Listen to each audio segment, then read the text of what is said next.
Nous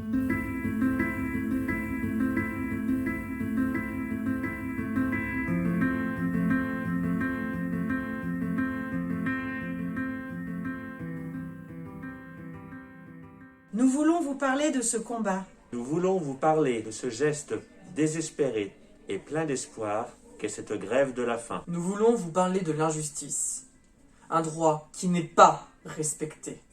Ce sont des enfants, des familles, des personnes qui travaillent pour eux, à qui le gouvernement refuse les moyens auxquels ils ont droit.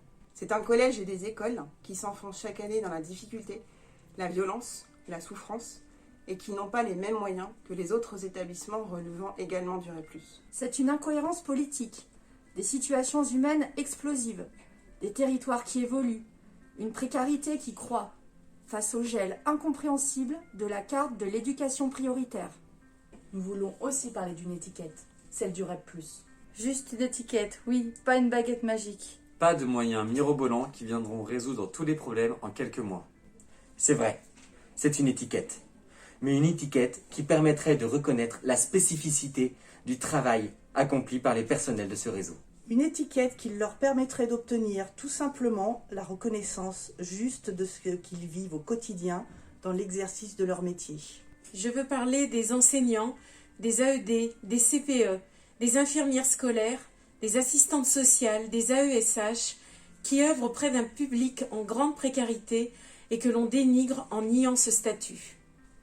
Alors oui, cette étiquette, nous la voulons. C'est parce qu'elle est la preuve que l'institution reconnaît la spécificité et la difficulté de notre travail. La preuve que nous développons des compétences particulières auprès de ce public et que cela est acté, reconnu et rémunéré. Car oui, nous voulons aussi parler de la prime. Celle que touchent tous les enseignants qui travaillent dans des établissements qui, comme notre collège et nos écoles, relèvent de REP+.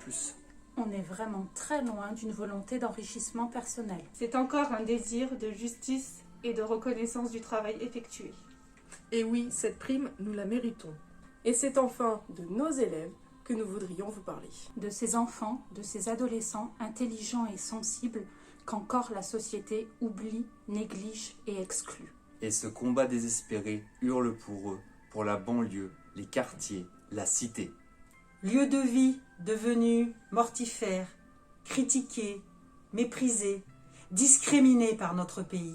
Ce combat hurle pour qu'enfin les yeux du gouvernement se posent sur eux.